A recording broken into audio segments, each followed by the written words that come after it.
Entertainment Soldier here, and I am back to talk about House of the Dragon, Season 2, Episode 6, and my thoughts on this episode. Okay, I'm going to start this off by...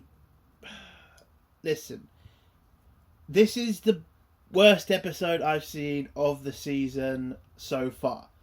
Now, before you jump down my throat, before you go to, oh, he just like that one scene. Oh, he's going to call it woke. Oh, he's going to get so pissed off. My problem with the scene is not that it happened. My problem with the scene is I think two of the people, well, actually, one of them should not have been the person that was, well, had the thing done to them. I think, and if you let me explain, there was a better way to do this sort of thing and a way better character that, I'm going to just say it, Rhaenyra should have done it with. We all know who I'm talking about. We all know that is what should have happened. My problem is not with the kiss. My problem is just with the person that Rhaenyra did it with.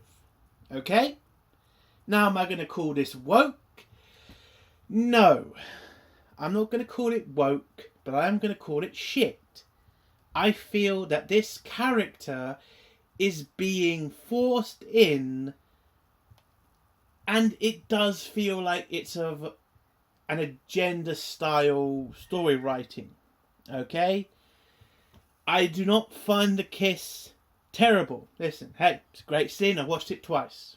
No, not going to pretend I didn't like it. But my problem with the scene is not the kiss and not with the two people. It is just with one of the people. I don't think it should have been that character. And that's all my problem is. Now, that scene isn't the worst of the episode. My biggest problem with this episode is there is a scene that breaks the law of Game of Thrones. A law that has been explained continuously to us. And it is to do with a dragon and a rider. Now, my problem with this is there was a better way you could have done this. I get why you've done it this way, which is fair enough, but I think this does break canon. Because it then brings up the fact, well, what the hell are the other dragons doing? Are they just too lazy?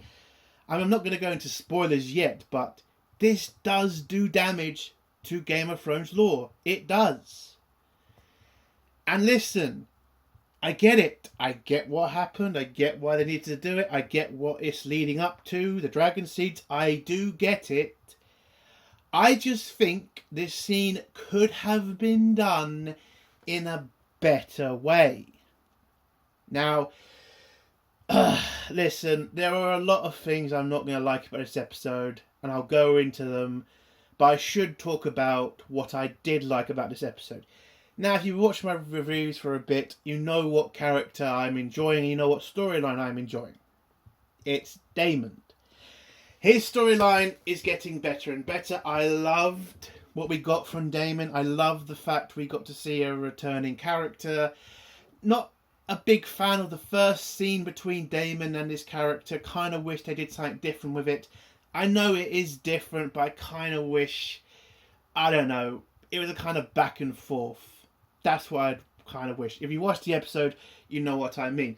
But the end result was great, and I do enjoy seeing Daemon's character grow.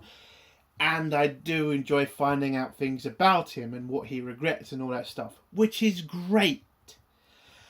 I also am enjoying these two certain characters in King's Landing who might be dragon seeds. Now, what I think about these two characters is, I think the father dragon seed, I think he is the character I'm thinking of who's going to be a very important dragon seed. But the other one, the tavern dragon seed, which I'll call him, I'm not sure he's a dragon seed anymore. I think he might be an even more important character. Now, I'm not going to go into spoilers, But I am just going to say one word, and if you've read the books, you know what I'm talking about. The Shepherd. I think this guy is that. Now, if he turns out to also be a dragon seed, oh my god, that would actually be amazing, because that would be the funniest and the best revenge for a bastard to get on a family like that. I mean, my god. But we're not sure. Again, he could be lying about his parentage. Who knows? And the other guy at least has silver hair, where the tavern guy doesn't. So, but I am enjoying their stories. I'm enjoying two small characters we don't know much about, but it is looking more and more like they are going to be important to the story. Especially the tavern guy, if he is who I think he is. But last week I thought he was a different character, but who knows? That's why I'm enjoying the show. Again, just because I say this episode is the worst episode of the season, does not mean I think it's a terrible episode, okay? I just don't think it measures up to the other episodes. I still enjoyed it. I still found a lot I liked about it. But unfortunately, this episode, there was just too much bad and not enough good, in my opinion. And one other thing I'm kind of enjoying is Rhaenyra's stuff. Now, she's looking after Rhaenyra's children, but we find out about a wild dragon. And so, you know, I'll go into more spoilers about that, but that is kind of looking a bit more interesting. Listen, she's going to get a dragon. Let's just be honest. Listen, we've been told enough times she can't have a dragon. She hasn't got a dragon. It's too dangerous for her to get a dragon. She's going to get a fucking dragon. If it turns out to be a wild one, well. At least we get a new dragon to look at. Because the dragons look amazing in this. You know, you can't fault them for that. But now we have to go back to the bad. Because unfortunately, there was still a lot of bad. Now we have to go back to Rhaenyra. And my problem with the fact that now she is being questioned a lot more by her generals and her members of her small council. The way she dealt with criticism in this episode kind of seemed a bit more childish than, you know, queen-like. And again, the scene between her and another person, again, better character, and you all know who I'm thinking of if you watch the episode. And I didn't exactly listen. I get the plan. I get what they were trying to do, and again, it's still a good way in which they did it. I just think they could have done it a bit better, in my opinion. But you know, it's still a bit of an issue. But I'll get into that into the spoiler section. And now to get to the last problem I have with the episode. And for me, it is kind of major because I do enjoy this character. And it kind of seems like the writers have just decided we are going to make this person go nuts just for the story. Let's not put any work into it.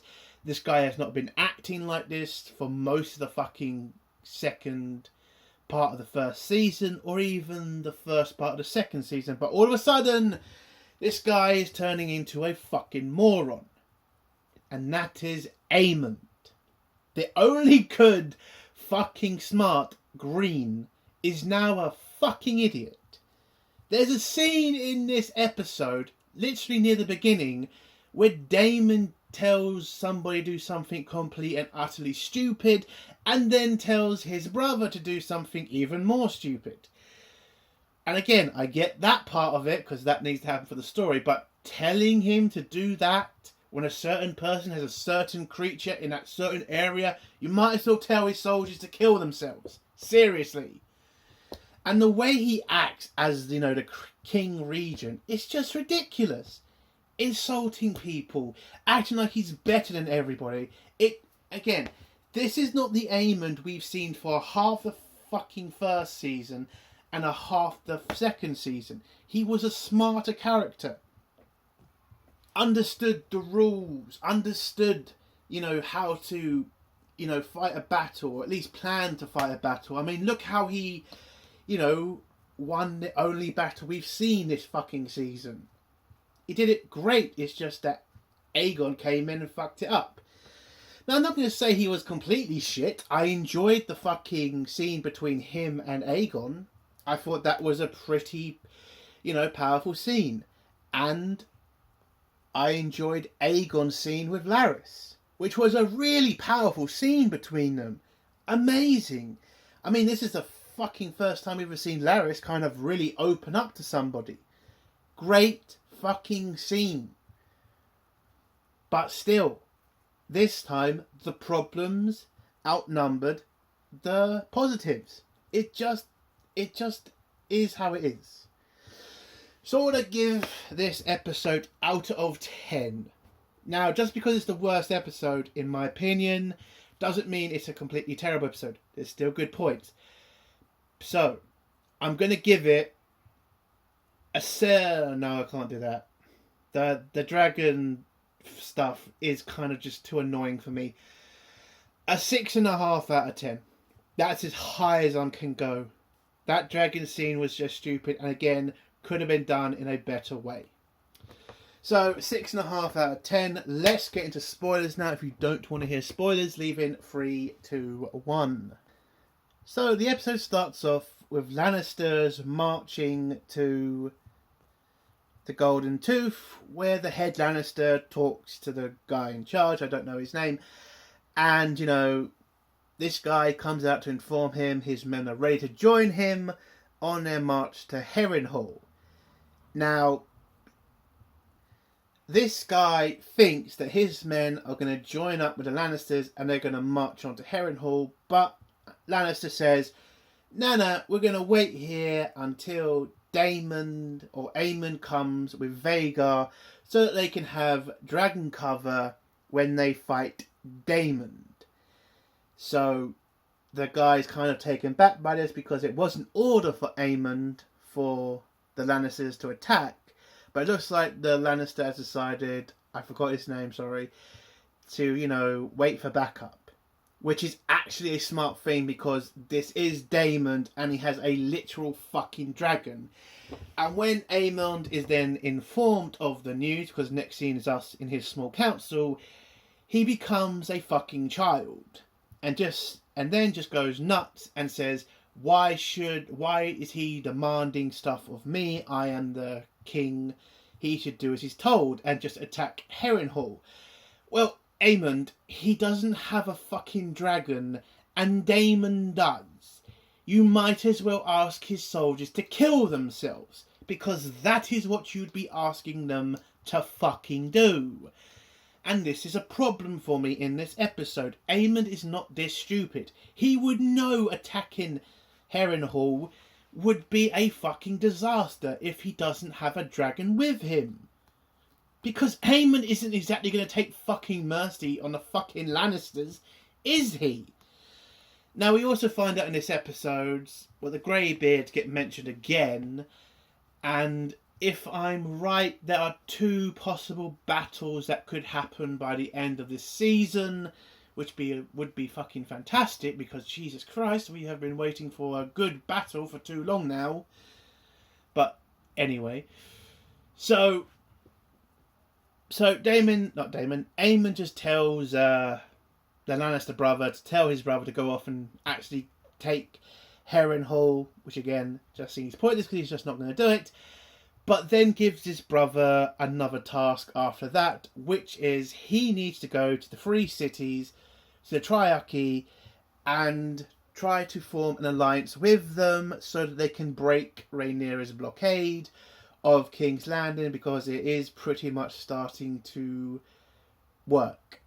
There was not much food in King's Landing, and the civilians, the small folk, are starting to feel it. So he knows he needs to break this blockade, otherwise he'll be dealing with a civil war, or at least one in the middle of his city.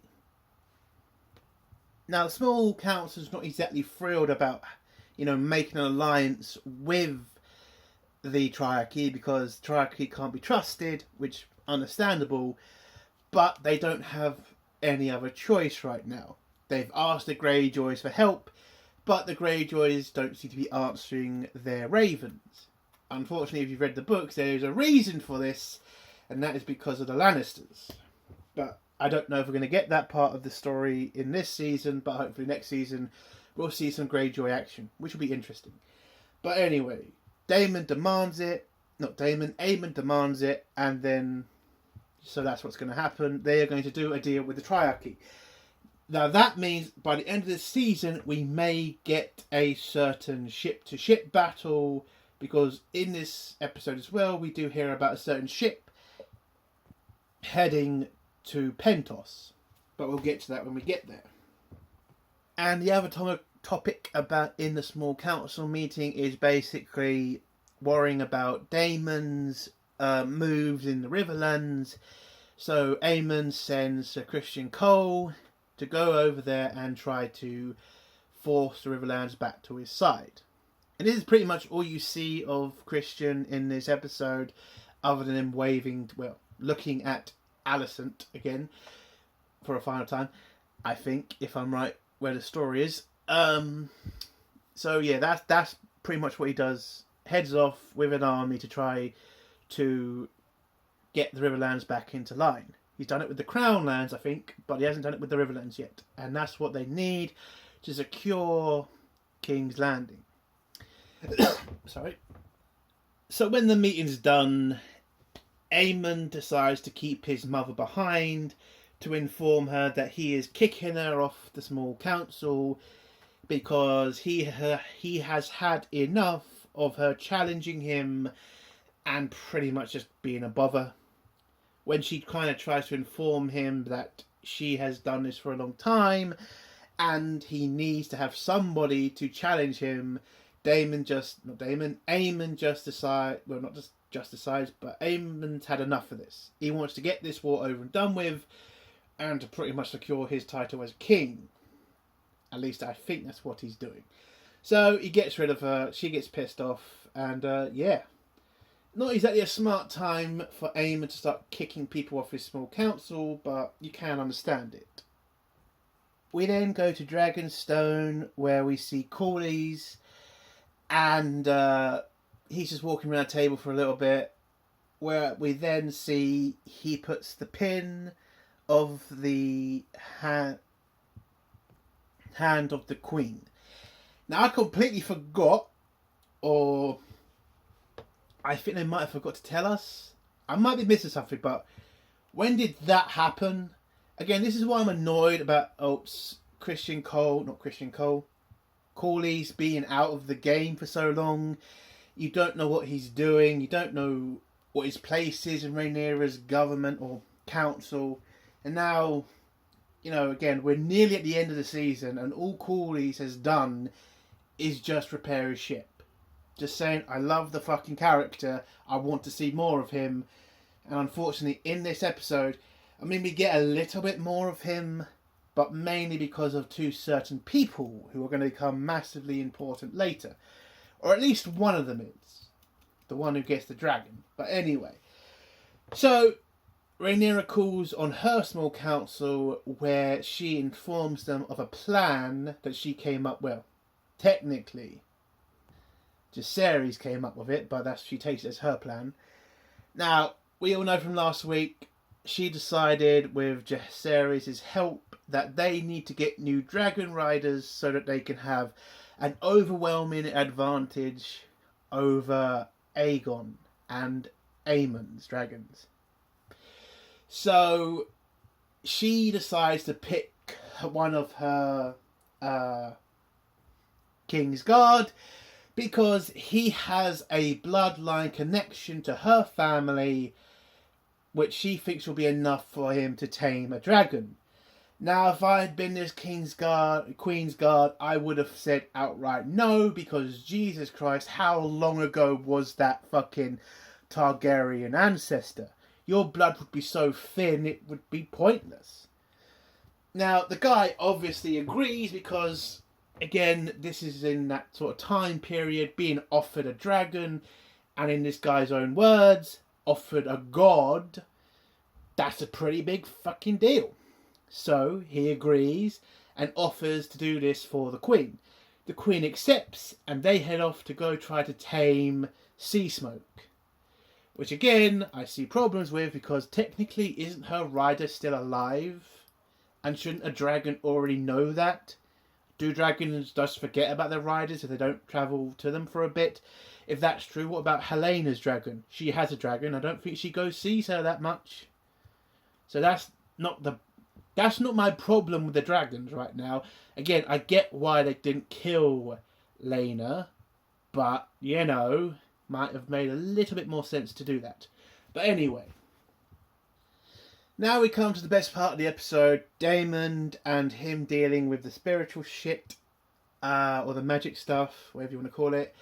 Now, this scene is exactly like the one from the first season, where Viserys had to talk about the fact Daemon loses his title and his rank, you know, being the next in line for the throne because of what he said about King for a day. And, you know, I kind of like this scene. Again, I would have wished Viserys didn't just say line for line what he said last time. Listen, I get what they're doing with it. I understand it. It's still a good scene, but I would have loved it if he had kind of said something different. If maybe Daemon had challenged him and said, "You don't know what I'm feeling," and he said, "What are you feeling?" You know, made it different. Because these two are fantastic actors, and they definitely play off each other very well.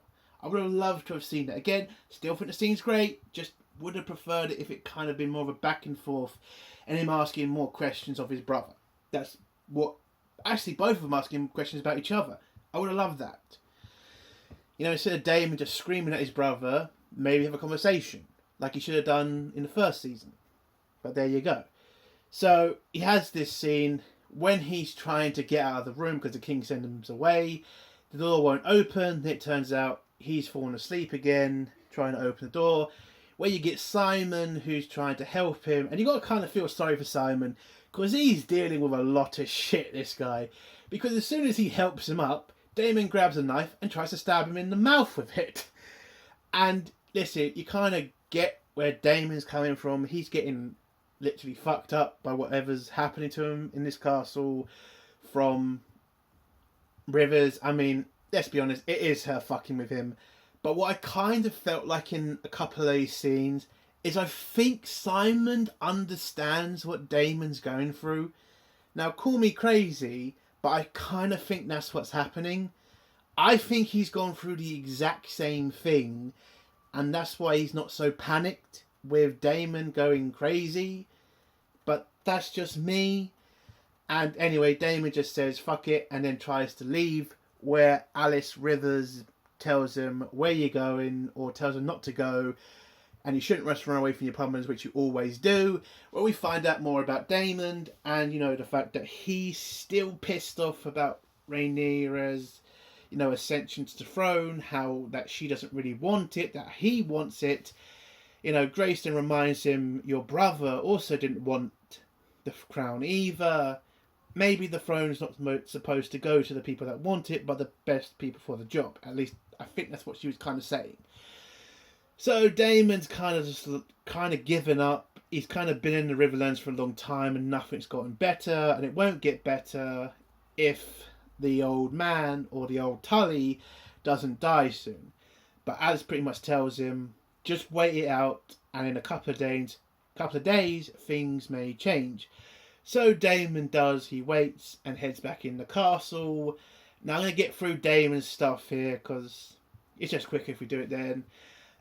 Daemon has another dream or a spiritual thing, and this is pretty much how he wishes he would have handled things with his brother and the death of his wife and his son. And he just hugs Viserys. Well, Viserys hugs him and he hugs back. And this is how you can kind of see, this is how he wishes he had dealt with his brother's wife's death. Which is a great scene. You can see that he cares about his brother and that he wishes he had kind of handled it better. Which is great. And that's the end of Daemon's stuff in this episode. No, actually, when he wakes up from that dream, he is then informed by Simon that the old Tully is dead. And now that the young Tully has taken over, this could be an opportunity for the Tullys to retake control of the Riverlands and to get them all under the same banner, the banner of Rhaenyra. And then Simon also informs him that a certain rivers went there to kind of help the old man, and it turned out not to be any help at all. Unfortunately, we all know what happened here. Alice killed the old guy, which you can understand. That's kind of what needed to happen. But yeah, good scene, and it's Daemon stuff is still fantastic. Anyway, we then go back to Dragonstone, where the Kingsguard guy is trying to see if he can tame Sea Smoke. And, at the beginning, they're kind of calling the dragon. Dragon comes, and the Kingsguard tries to control the beast. And then for a second, now, the guys around him, the Dragon Lord, whatever they're called, giving advice, telling him, listen, be calm, but be authoritative and all this shit. Make sure the dragon knows that you're in control. So it starts to look like the Kingsguard has successfully tamed a dragon. Now, I thought this can't be real because there is no way his blood's thick enough to tame this dragon. And then out of nowhere, Sunsmoke pretty much says, fuck you, and burns the cunt alive. And one of the dragon people. And the dragon person doesn't really want to die by fire, so he just slits his throat, where the other guy just burns to death. And Sea Smoke just flies off. Now, I thought it was a good scene. I did kind of notice that there was only 2 deaths, and it turned out to be the 2 white guys. Listen, I'm not saying anything, but there was a shitload of diversity on that bloody stage, but yet you only get the 2 white guys. It seems a bit weird to me, I'm just saying. But anyway, it's not a woke scene, it just kind of seems a bit weird. But anyway, so yeah, that attempt has failed, and Rhaenyra loses a valuable Kingsguard. She's lost 2 now, and she didn't have that many to begin with, so she is starting to lose very valuable men. And then with one of her small council calls her out for this and tries to give her advice, she slaps him and says, you should be fearing me, not feeling like you can just say whatever you want.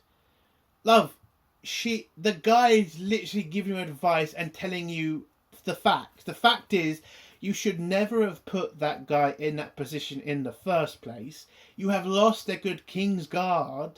And now this news could go around the fucking kingdoms, and this could scare the shit out of anybody else who might want to fucking have a go at becoming a dragon rider. So yes, is it a stupid move? It was. Slapping him does not show that you have authority. It just shows you're a fucking child at this point. So again, with the Rhaenyra stuff, like in the books, there's a reason she doesn't leave Dragonstone. That's because of her fucking, terrible pregnancy and what happened through that, which made a lot more sense. Now with just Rhaenyra just staying here because everybody keeps telling her, oh, you're too important. It's just like, you're a fucking dragon lord. Get off the fucking bench and get into the fucking war at this point. But anyway, we then see White Worm, or Worm White, whatever the fuck her name is, and she informs Rhaenyra that you have to keep doing this. This is the best plan. You need more dragon riders. And Rhaenyra kind of gets a bit pissed off because she does care about the fact she lost a person. I'll give her that. And reneges that, yeah, she's going to stay and keep looking for people to join, or at least try to become dragon riders. We then go back to Corlys Velaryon, who's heading back to his ship, where he sees his son Alan, and informs Alan that he is going to be his second in command. Now Alan at first tries to kind of step away from this and tries to deny the promotion or refuse the promotion, but Corlys is not having it. He needs a good second in command, and let's be honest, you are his son, mate. He wants you close to him. It is funny though, because he does have another son, which is Adam. Now, last video, I did say that Alan would be the character that was going to start a lot of shit, or at least be one of the reasons for Corlys and this Rhaenyra's, conflict. But I think it's going to be a different character, which is Adam, because of what happens to him in this story. Now, Alan and Adam go off, and Adam is kind of trying to tell his brother to take this opportunity to build himself up from from where he is. Alan is not really interested in this. That's why he's cutting his hair now, because you can kind of see the white hairs, or at least the silver hairs. He doesn't want anybody to know that he is a dragon seed. So, he doesn't want people to think he's only getting his power or he's only getting these jobs because of his lineage. But his other brother, who doesn't have... does he? No, he has black hair, so he can go unnoticed. But yeah, he is another son of Corlys Velaryon. And he is telling him to take the opportunity, but he won't, and he kind of wishes he did. But now, in this episode, we are going to see that this guy's definitely going to have an opportunity to start, pushing himself up in the world, let's just say. But anyway, now we're going to head off to the next scene. Now I want to do these two pretty much quick. Now I think they're two dragon seeds, and again, like I said, I think one of them is going to be an important dragon seed, whereas the other one is going to be the shepherd. Now, the shepherd dragon seed, which is what I'm going to call him from now on, hopefully, he is in a tavern. He orders something to eat. Turns out it's like crappy fish. And things not going well for the people of King's Landing. They're starting to get hungrier and hungrier.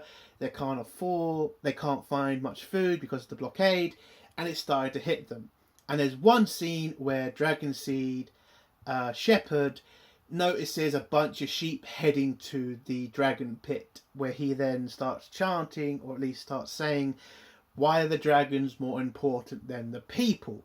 Now this is why I think he may be the shepherd, because of what he's going to do. That's kind of a line that he did say in the books, at least. So that's why I think that is who he is.